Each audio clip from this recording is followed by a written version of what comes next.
This is Miss B Reads to You, where I read from a selection of the classics. Feel free to comment below with suggestions for future reading.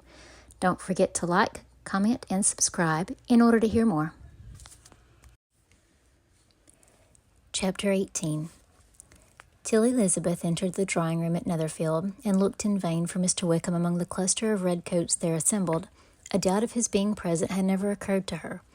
The certainty of meeting him had not been checked by any of those recollections that might not unreasonably have alarmed her. She had dressed with more than usual care, and prepared in the highest spirits for the conquest of all that remained unsubdued of his heart, trusting that it was not more than might be won in the course of the evening.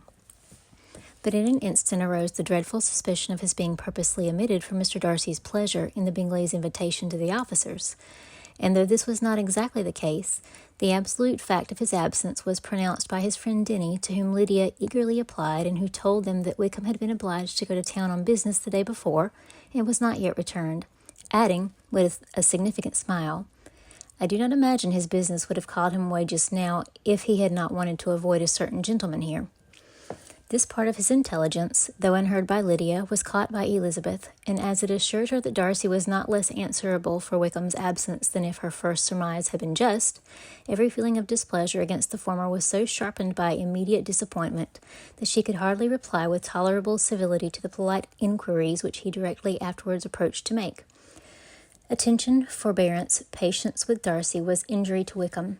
She was resolved against any sort of conversation with him, and turned away with a degree of ill humour which she could not wholly surmount even in speaking to Mr. Bingley, whose blind partiality provoked her. But Elizabeth was not formed for ill humour, and though every prospect of her own was destroyed for the evening, it could not dwell long on her spirits. And having told all her griefs to Charlotte Lucas, whom she had not seen for a week, she was soon able to make a voluntary transition to the oddities of her cousin, and to point him out to her particular notice. The first two dances, however, brought a return of distress. They were dances of mortification. Mr. Collins, awkward and solemn, apologizing instead of attending, and often moving wrong without being aware of it, gave her all the shame and misery which a disagreeable partner for a couple of dances can give. The moment of her release from him was ecstasy. She danced next with an officer, and had the refreshment of talking of Wickham and of hearing that he was universally liked. When those dances were over, she returned to Charlotte Lucas, and was in conversation with her when she found herself suddenly addressed by Mr. Darcy, who took her so much by surprise in his application for her hand that, without knowing what she did, she accepted him. He walked away again immediately, and she was left to fret over her own want of presence of mind. Charlotte tried to console her. "I dare say you will find him very agreeable." "Heaven forbid! That would be the greatest misfortune of all. To find a man agreeable whom one is determined to hate? Do not wish me such an evil." When the dancing recommenced, however, and Darcy approached to claim her hand, Charlotte could not help cautioning her in a whisper not to be a simpleton, and allow her fancy for Wickham to make her appear unpleasant in the eyes of a man of 10 times his consequence. Elizabeth made no answer, and took her place in the set, amazed at the dignity to which she was arrived in being allowed to stand opposite to Mr. Darcy, and reading in her neighbours' looks their equal amazement in beholding it. They stood for some time without speaking a word, and she began to imagine that their silence was to last through the two dances, and at first was resolved not to break it, till suddenly fancying that it would be the greater punishment to her partner to oblige him to talk, she made some slight observation on the dance. He replied, and was again silent. After a pause of some minutes, she addressed him a second time with, "It is your turn to say something now, Mr. Darcy. I talked about the dance, and you ought to make some sort of remark on the size of the room or the number of couples." He smiled and assured her that whatever she wished him to say should be said. "Very well, that reply will do for the present. Perhaps by and by I may observe that private balls are much pleasanter than public ones, but now we may be silent." "Do you talk by rule, then, while you are dancing?" "Sometimes. One must speak a little, you know. It would look odd to be entirely silent for half an hour together, and yet for the advantage of some, conversation ought to be so arranged as that they may have the trouble of saying as little as possible." "Are you consulting your own feelings in the present case, or do you imagine that you are gratifying mine?" "Both," replied Elizabeth archly, "for I have always seen a great similarity in the turn of our minds. We are each of an unsocial, taciturn disposition, unwilling to speak unless we expect to say something that will amaze the whole room, and be handed down to posterity with all the eclat of a proverb. "This is no very striking resemblance of your own character, I am sure," said he. "How near it may be to mine, I cannot pretend to say. You think it a faithful portrait, undoubtedly." "I must not decide on my own performance." He made no answer, and they were again silent till they had gone down the dance, when he asked her if she and her sisters did not very often walk to Meryton. She answered in the affirmative, and, unable to resist the temptation, added, "When you met us there the other day, we had just been forming a new acquaintance." The effect was immediate. A deeper shade of hauteur overspread his features, but he said not a word, and Elizabeth, though blaming herself for her own weakness, could not go on. At length Darcy spoke, and in a constrained manner. He said, "Mr. Wickham is blessed with such happy manners as may ensure his making friends. Whether he may be equally capable of retaining them is less certain." "He has been so unlucky as to lose your friendship," replied Elizabeth with emphasis, "and in a manner which he is likely to suffer from all his life." Darcy made no answer, and seemed desirous of changing the subject. At that moment Sir William Lucas appeared close to them, meaning to pass through the set to the other side of the room, but on perceiving Mr. Darcy, he stopped with a bow of superior courtesy to compliment him on his dancing and his partner. "I have been most highly gratified indeed, my dear sir. Such very superior dancing is not often seen. It is evident that you belong to the first circles. Allow me to say, however, that your fair partner does not disgrace you, and that I must hope to have this pleasure often repeated, especially when a certain desirable event, my dear Eliza," glancing at her sister and Bingley, "shall take place. What congratulations will then flow in! I appeal to Mr. Darcy. But let me not interrupt you, sir. You will not thank me for detaining you from the bewitching converse of that young lady whose bright eyes are also upbraiding me." The latter part of this address was scarcely heard by Darcy, but Sir William's allusion to his friend seemed to strike him forcibly, and his eyes were directed with a very serious expression towards Bingley and Jane, who were dancing together. Recovering himself, however, shortly, he returned to his partner and said, "Sir William's interruption has made me forget what we were talking of." "I do not think we were speaking at all. Sir William could not have interrupted two people in the room who had less to say for themselves. We have tried 2 or 3 subjects already without success, and what we are to talk of next I cannot imagine." "What think you of books?" said he, smiling. "Books? Oh, no, I am sure we never read the same, or not with the same feelings." "I am sorry you think so, but if that be the case, there can at least be no want of subject. We may compare our different opinions." "No, I cannot talk of books in a ballroom. My head is always full of something else." "The present always occupies you in such scenes, does it?" said he with a look of doubt. "Yes, always," she replied, without knowing what she said, for her thoughts had wandered far from the subject, as soon afterwards appeared by her suddenly exclaiming, "I remember hearing you once say, Mr. Darcy, that you hardly ever forgave, that your resentment once created was unappeasable. You were very cautious, I suppose, as to its being created." "I am," said he with a firm voice. "And never allow yourself to be blinded by prejudice?" "I hope not." "It is particularly incumbent on those who never change their opinion to be secure of judging properly at first." "May I ask to what these questions tend?" "Merely to the illustration of your character," said she, endeavoring to shake off her gravity. "I am trying to make it out." "And what is your success?" She shook her head. "I do not get on at all. I hear such different accounts of you as puzzle me exceedingly." "I can readily believe," answered he gravely, "that report may vary greatly with respect to me, and I could wish, Miss Bennet, that you were not to sketch my character at the present moment, as there is reason to fear that the performance would reflect no credit on either." "But if I do not take your likeness now, I may never have another opportunity." "I would by no means suspend any pleasure of yours," he said coldly. She said no more, and they went down the other dance and parted in silence, on each side dissatisfied, though not to an equal degree, for in Darcy's breast there was a tolerable powerful feeling towards her, which soon procured her pardon, and directed all his anger against another. They had not long separated when Miss Bingley came towards her, and with an expression of civil disdain accosted her. "So, Miss Eliza, I hear you are quite delighted with George Wickham. Your sister has been talking to me about him and asking me 1,000 questions, and I find that the young man forgot to tell you, among his other communication, that he was the son of old Wickham, the late Mr. Darcy's steward. Let me recommend you, however, as a friend, not to give implicit confidence to all his assertions, for as to Mr. Darcy's using him ill, it is perfectly false. For on the contrary, he has always been remarkably kind to him, though George Wickham has treated Mr. Darcy in a most infamous manner.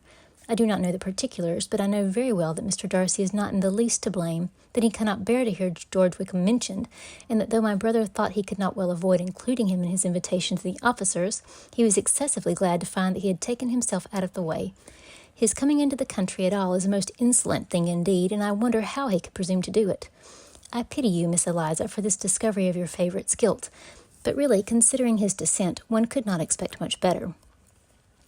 "His guilt and his descent appear by your account to be the same," said Elizabeth angrily, "for I have heard you accuse him of nothing worse than of being the son of Mr. Darcy's steward, and of that, I can assure you, he informed me himself." "I beg your pardon," replied Miss Bingley, turning away with a sneer.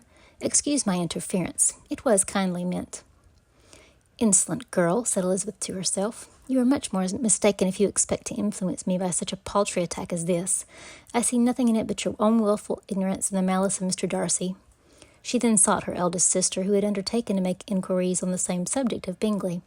Jane met her with a smile of such sweet complacency, a glow of such happy expression, as sufficiently marked how well she was satisfied with the occurrences of the evening. Elizabeth instantly read her feelings, and at that moment solicitude for Wickham, resentment against his enemies, and everything else gave way before the hope of Jane's being in the fairest way for happiness. "I want to know," said she, with a countenance no less smiling than her sister's, "what you have learnt about Mr. Wickham. But perhaps you have been too pleasantly engaged to think of any third person, in which case you may be sure of my pardon." "No," replied Jane, "I have not forgotten him, but I have nothing satisfactory to tell you. Mr. Bingley does not know the whole of his history, and is quite ignorant of the circumstances which have principally offended Mr. Darcy.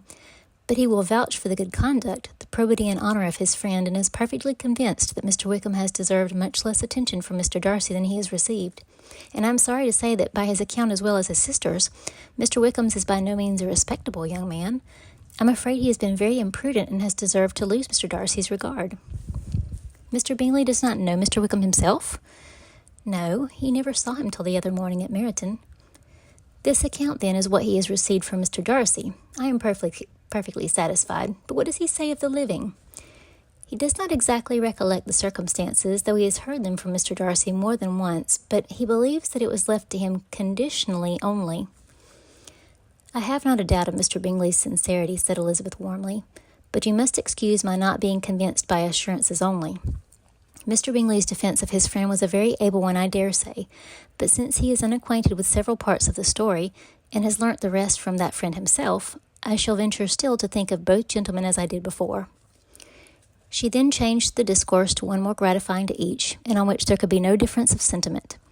Elizabeth listened with delight to the happy, though modest hopes which Jane entertained in Mr. Bingley's regard, and said all in her power to heighten her confidence in it. On their being joined by Mr. Bingley himself, Elizabeth withdrew to Miss Lucas, to whose inquiry after the pleasantness of her last partner she had scarcely replied, before Mr. Collins came up to them, and told her with great exultation that he had just been so fortunate as to make a most important discovery.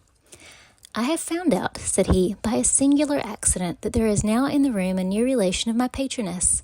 I happened to overhear the gentleman himself mentioning to the young lady who does the honours of this house the name of his cousin Miss de Bourgh, and of her mother, Lady Catherine. How wonderfully these sort of things occur! Who would have thought of my meeting with, perhaps, a nephew of Lady Catherine de Bourgh in this assembly? I am most thankful that the discovery is made in time for me to pay my respects to him, which I am now going to do, and trust he will excuse my not having done it before. My total ignorance of the connection must plead my apology." "You are not going to introduce yourself to Mr. Darcy?" "Indeed I am. I shall entreat his pardon for not having done it earlier. I believe him to be Lady Catherine's nephew. It will be in my power to assure him that her ladyship was quite well yesterday se'nnight." Elizabeth tried hard to dissuade him from such a scheme, assuring him that Mr. Darcy would consider his addressing him without introduction as an impertinent freedom, rather than a compliment to his aunt, that it was not in the least necessary there should be any notice on either side, and that if it were, it must belong to Mr. Darcy, the superior in consequence, to begin the acquaintance. Mr. Collins listened to her with a determined air of following his own inclination, and when she ceased speaking, replied thus: "My dear Miss Elizabeth, I have the highest opinion in the world of your excellent judgment in all matters within the scope of your understanding, but permit me to say there must be a wide difference between the established forms of ceremony amongst the laity and those which regulate the clergy. Forgive me to observe that I consider the clerical office as equal in point of dignity with the highest rank in the kingdom, provided that a proper humility of behavior is at the same time maintained. You must therefore allow me to follow the dictates of my conscience on this occasion, which leads me to perform what I look on as a point of duty. Pardon me for neglecting to profit by your advice, which on every other subject shall be my constant guide, though in the case before us I consider myself more fitted by education and habitual study to decide on what is right than a young lady like yourself. And with a low bow, he left to attack Mr. Darcy, whose reception of his advances she eagerly watched, and whose astonishment at being so addressed was very evident. Her cousin prefaced his speech with a solemn bow, and though she could not hear a word of it, she felt as if she were hearing it all, and saw in the motion of his lips the words, "Apology, Hunsford, and Lady Catherine de Bourgh." It vexed her to see him expose himself to such a man. Mr. Darcy was eyeing him with unrestrained wonder, and when at last Mr. Collins allowed him time to speak, replied with an air of distant civility. Mr. Collins, however, was not discouraged from speaking again, and Mr. Darcy's contempt seemed abundantly increasing with the length of his second speech, and at the end of it he only made him a slight bow and moved another way. Mr. Collins then returned to Elizabeth. "I have no reason, I assure you," said he, "to be dissatisfied with my reception. Mr. Darcy seemed much pleased with the attention. He answered me with the utmost civility, and even paid me the compliment of saying that he was so well convinced of Lady Catherine's discernment as to be certain she could never bestow a favour unworthily. It was really a very handsome thought. Upon the whole, I am much pleased with him." As Elizabeth had no longer any interest of her own to pursue, she turned her attention almost entirely on her sister and Mr. Bingley, and the train of agreeable reflections which her observations gave birth to made her perhaps almost as happy as Jane. She saw her in idea, settled in that very house, in all the felicity which a marriage of true affection could bestow, and she felt capable under such circumstances of endeavouring even to like Bingley's two sisters. Her mother's thoughts she plainly saw were bent the same way, and she determined not to venture near her lest she might hear too much. When they sat down to supper, therefore, she considered it a most unlucky perverseness which placed them within one of each other, and deeply was she vexed to find that her mother was talking to that one person, Lady Lucas, freely, openly, and of nothing else but her expectation that Jane would soon be married to Mr. Bingley. It was an animating subject, and Mrs. Bennet seemed incapable of fatigue while enumerating the advantages of the match, his being such a charming young man and so rich, and living but 3 miles from them, were the first points of self-gratulation. And then it was such a comfort to think how fond the two sisters were of Jane, and to be certain they must desire the connection as much as she could do. It was moreover such a promising thing for her younger daughters, as Jane's marrying so greatly must throw them in the way of other rich men. And lastly, it was so pleasant at her time of life to be able to consign her single daughters to the care of their sister, that she might not be obliged to go into company more than she liked. It was necessary to make this circumstance a matter of pleasure, because on such occasions it is the etiquette, but no one was less likely than Mrs. Bennet to find comfort in staying home at any period of her life. She concluded with many good wishes that Lady Lucas might soon be equally fortunate, though evidently and triumphantly believing there was no chance of it. In vain did Elizabeth endeavour to check the rapidity of her mother's words, or persuade her to describe her felicity in a less audible whisper, for to her inexpressible vexation she could perceive that the chief of it was overheard by Mr. Darcy, who sat opposite to them. Her mother only scolded her for being nonsensical. "What is Mr. Darcy to me, pray, that I should be afraid of him? I am sure we owe him no such particular civility as to be obliged to say nothing he may not like to hear." "For heaven's sake, madam, speak lower. What advantage can it be for you to offend Mr. Darcy? You will never recommend yourself to his friend by doing so." Nothing that she could say, however, had any influence. Her mother would talk of her views in the same intelligible tone. Elizabeth blushed and blushed again with shame and vexation. She could not help frequently glancing her eye at Mr. Darcy, though every glance convinced her of what she dreaded. For though he was not always looking at her mother, she was convinced that his attention was invariably fixed by her. The expression of his face changed gradually from indignant contempt to a composed and steady gravity. At length, however, Mrs. Bennet had no more to say, and Lady Lucas, who had long been yawning at the repetition of delights which she saw no likelihood of sharing, was left to the comforts of cold ham and chicken. Elizabeth now began to revive. But not long was the interval of tranquillity, for when supper was over, singing was talked of, and she had the mortification of seeing Mary, after very little entreaty, preparing to oblige the company. By many significant looks and silent entreaties did she endeavor to prevent such a proof of complaisance, but in vain. Mary would not understand them. Such an opportunity of exhibiting was delightful to her, and she began her song. Elizabeth's eyes were fixed on her with a most painful sensation, and she watched her progress through the several stanzas with an impatience which was very ill rewarded at their close. For Mary, on receiving amongst the thanks of the table the hint of a hope that she might be prevailed on to favour them again, after the pause of half a minute began another. Mary's powers were by no means fitted for such a display. Her voice was weak and her manner affected. Elizabeth was in agonies. She looked at Jane to see how she bore it, but Jane was very composedly talking to Bingley.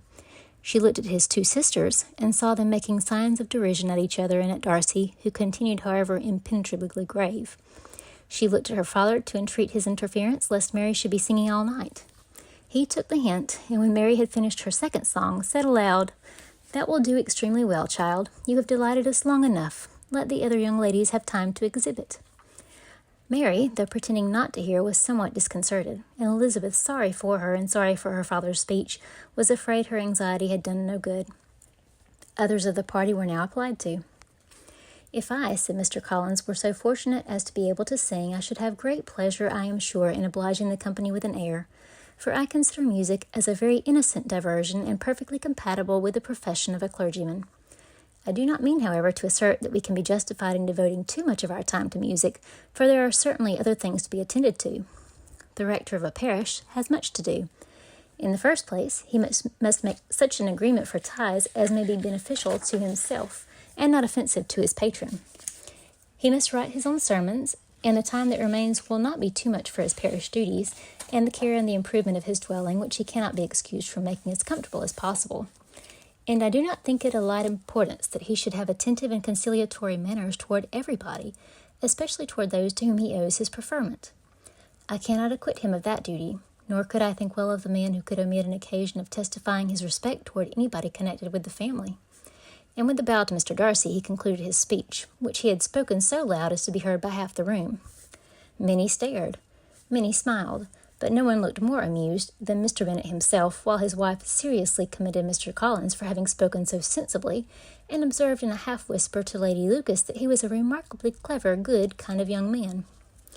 To Elizabeth it appeared that, had her whole family made an agreement to expose themselves as much as they could during the evening, it would have been impossible for them to play their parts with more spirit or finer success.